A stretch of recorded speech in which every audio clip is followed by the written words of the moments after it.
हम लोग एक और इम्पोर्टेंट टॉपिक की बात करते हैं क्वाड्रेटिक इक्वेशन की, जो बैंक में अक्सर पूछा जाता है।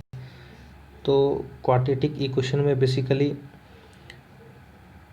हम लोग जो है वो एक दो सवालों के माध्यम से, कुछ थ्योरी के माध्यम से देखेंगे। तो क्वाड्रेटिक इक्वेशन है क्या है कि a x square plus b x plus c is equal to zero मान लेते हैं। एक तो एक इक्वेशन में और एक्सप्रेशन में अंतर होता है। यदि हम सिर्फ लिखे a x square plus b x plus c, तो ये हमारा सिर्फ एक्सप्रेशन है। यदि इसको हम इक्वल टू ज़ीरो कर रहे हैं तो ये हमारा इक्वेशन हो जाएगा। तो एक्सप्रेशन और इक्वेशन दोनों में अंतर है। यहाँ पर ए, बी और सी ये तीनों कांस्टेंट है।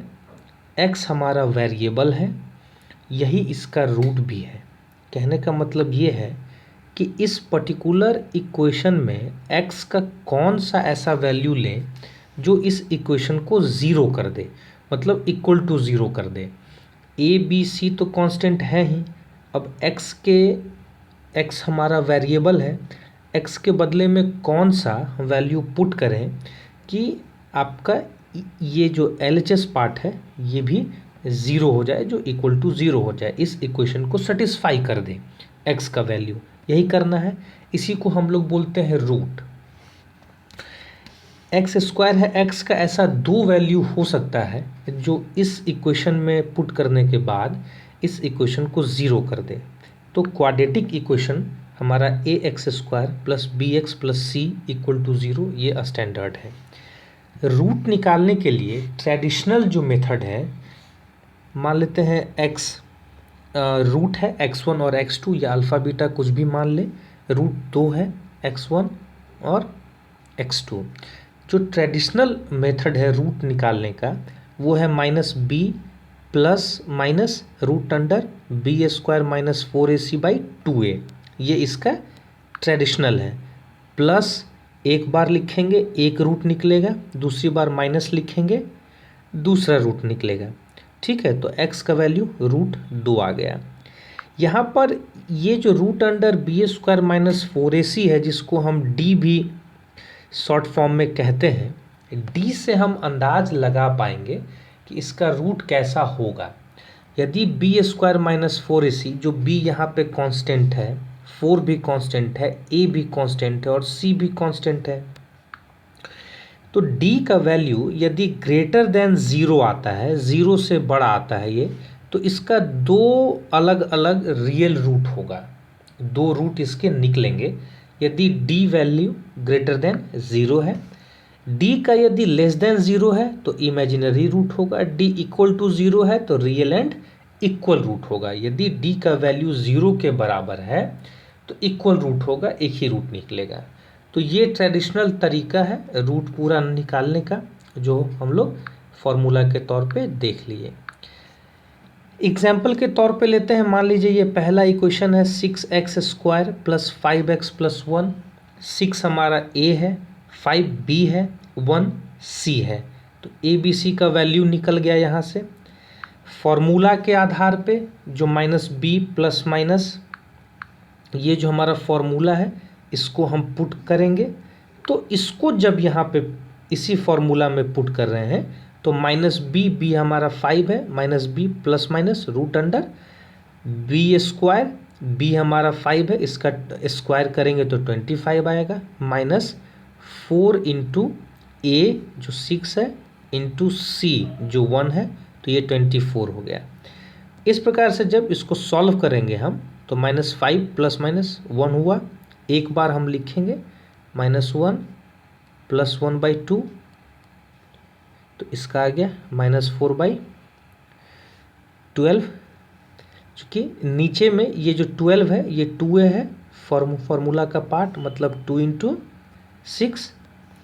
तो यहाँ पे अब जो पहला हम लोग निकाल लिए माइनस 5 प्लस 1/12 और दूसरा रूट माइनस 5 माइनस 1/12। तो ये दो रूट हम लोग यहाँ पे निकाल लिए ट्रेडिशनल तरीका से, और जो हमारा पुराना मेथड है वो एक बार ट्राई कर लें आप इसको भी। यहाँ पे क्या है, d का वैल्यू पहले हम देखेंगे कि क्या आ रहा है। बी स्क्वायर, बी हमारा 2 है, माइनस 4AC, 4 ए का वैल्यू क्या है 5, सी का वैल्यू क्या है 1, तो ये क्या आ गया 4 माइनस 5 इंटू 4 20, वैल्यू आ गया -16। -16 कहने का मतलब क्या है कि d लेस देन 0 है। d लेस देन 0 का मतलब क्या है, इसका जो रूट है वो इमेजिनरी होगा। ठीक है, इसका रूट क्या होगा, इमेजिनरी रूट होगा। एग्जाम में जो सवाल पूछा जाता है उसमें दो इक्वेशन दे दिए जाते हैं, एक मान लीजिए x वेरिएबल के साथ, दूसरा एक y वेरिएबल के साथ, और कहा जाता है कि आप x और y के वैल्यू को कंपेयर करके बताइए कि x greater than equal to y है या y greater than equal to x है, या दोनों में कोई संबंध है या नहीं है। तो जहाँ पर इमेजिनरी रूट किसी एक इक्वेशन का आ रहा है तो यहाँ तो इसको कंपेयर कर नहीं सकते हैं जो इमेजिनरी है, इसलिए वहाँ पे उचित आंसर को टिक कर दिया जाएगा कि कोई कंपैरिजन नहीं होगा। आगे चलते हैं हम लोग, इन सब सवालों को खुद से प्रैक्टिस कर लें एक एक बार उसी फॉर्मूला के बेसिस पे, जहाँ पर हम देख रहे हैं कि 132, 23 है, 88 है, 19 है।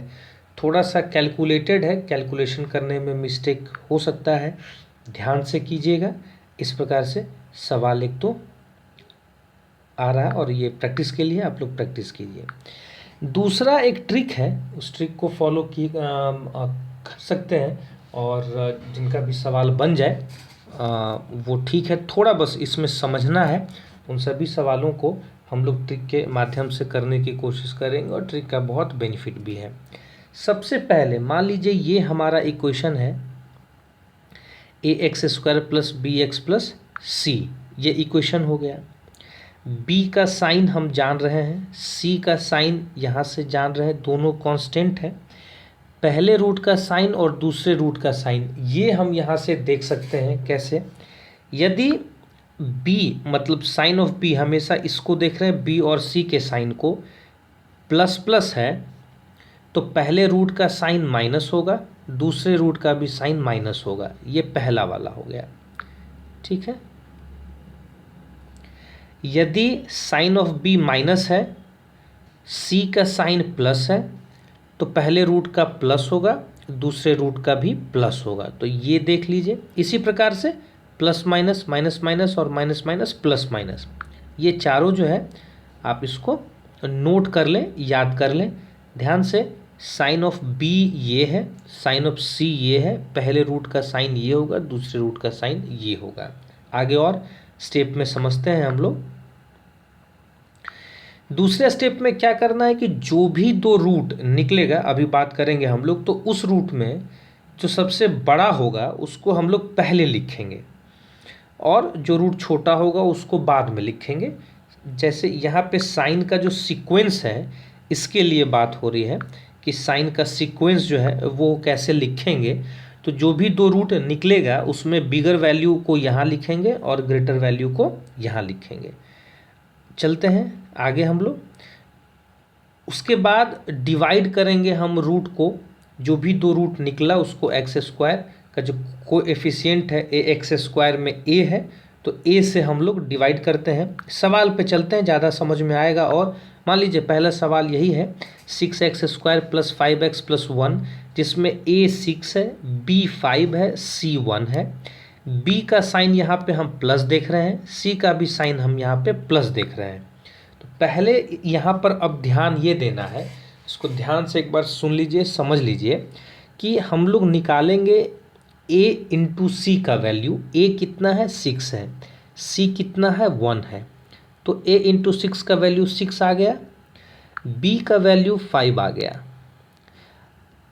AC का वैल्यू और B का वैल्यू हमको क्या करना है, हम लोगों को कि जो B का वैल्यू है 5, इसको दो ऐसे इंटीजर में ब्रेक करना है जिसको जोड़ने पर तो 5 आ जाए, मल्टीप्लाई करने पर A इंटू सी का वैल्यू आ जाए, जो यहाँ पर 6 है। AC का वैल्यू 6 है, B का वैल्यू 5 है। 5 को हमको दो ऐसे इंटीजर में ब्रेक करना है जिसको मल्टीप्लाई करने के बाद AC यानी 6 आ जाए और जोड़ने पर b आ जाए 5। कैसे करेंगे, स्टेप बाय स्टेप हम लोग देखते चलते हैं। यहाँ पे b को चेक किए हम 1 4 लिए, चूँकि 4 + 1 हमारा 5 आ रहा है। 1 4 को मल्टीप्लाई करके देखें 4 आएगा, यानी ये नहीं होगा। 1 के बाद आगे बढ़े 2 पे आए तो यहाँ पे क्या बचेगा 3। तो 3 + 2 तो 5 है ही, और 3 × 2 2 × 3 जो है वो हमारा 6 आ गया। यहीं पे हम लोग रुक जाएंगे, क्योंकि यहाँ पे हमको √2 और 3 मिल गया है। तो इसको ध्यान से देख लिए हैं।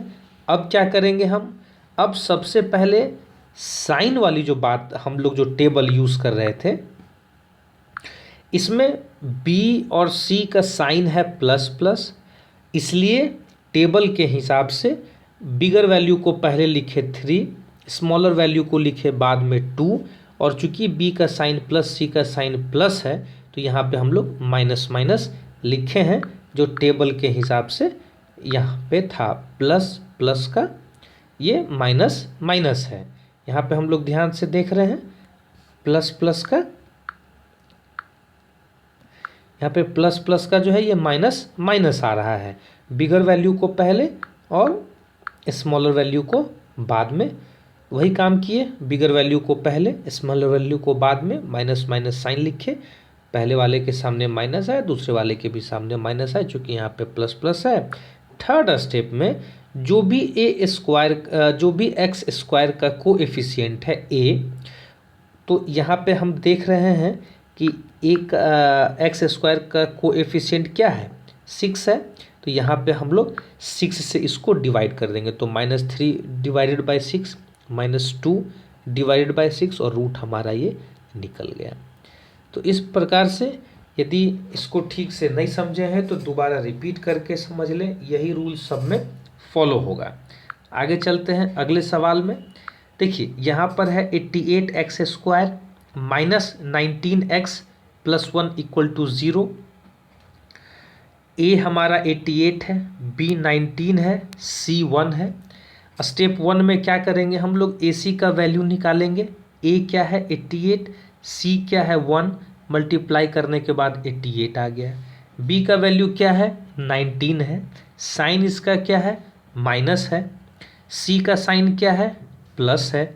अब देखते हैं हम लोग b को डिवाइड करते हैं 1 18, तो ऐड करने के बाद तो 19 आ रहा है, लेकिन मल्टीप्लाई करने के बाद 18 आ रहा है। आना क्या चाहिए, ac का वैल्यू 88 आना चाहिए।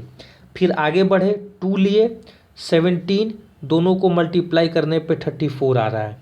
हम नहीं चेक करेंगे, ये गलत है। 3 16 मल्टीप्लाई करने पे 48 आ रहा है। आप ऐसे ही बढ़ते जाएंगे 4 5 6 7, ध्यान में आता है कि 88 है तो ठीक है। 8 बचा, 11 बचा, 11 + 8 में 19 तो हो ही जाएगा। 11 × 8 में 88 हो रहा है, और हमारा AC 88 है ही। तो यहाँ पे जा कर के हमको मिल गया 2√8 और 11। अब हम लोग बात करेंगे साइन की, कि साइन कैसे फिक्स होना चाहिए। तो b और c का साइन चूँकि माइनस प्लस है, और टेबल में देख रहे थे हम लोग कि माइनस प्लस जो है वो प्लस दे रहा है। बिगर वैल्यू को पहले लिखे 11, स्मॉलर वैल्यू को बाद में लिखे 8, मतलब +11 + 8 हमारा 2 रूट हो गया अलग अलग। इसको डिवाइड कर दिए। अब फाइनली जो x² का कोएफिशिएंट है 88 से, तो हमारा 1/8 और 1/11, 2 रूट निकल गया। तो इतना हम लोग जो है ये समझ पाए हैं सवाल को। अब थोड़ा एक आध सवाल और फास्ट में करते हैं।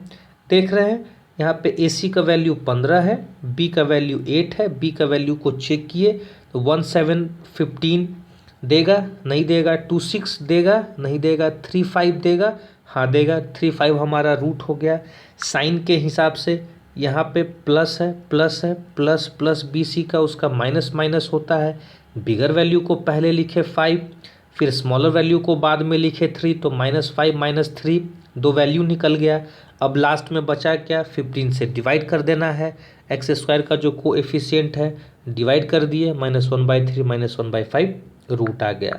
अगला सवाल पे चलते हैं। रूट को कंपेयर करना, यही असली जो है एग्जाम में पूछेगा। आप यदि सिंगल क्वाड्रेटिक इक्वेशन को सॉल्व कर ले रहे हैं तो वहाँ पे कंपेयर करने के लिए पूछेगा, दो अलग अलग क्वाड्रेटिक इक्वेशन दे करके कि दोनों का आप रूट निकाल करके बताइए एक्स और वाई के बीच में क्या रिलेशन है।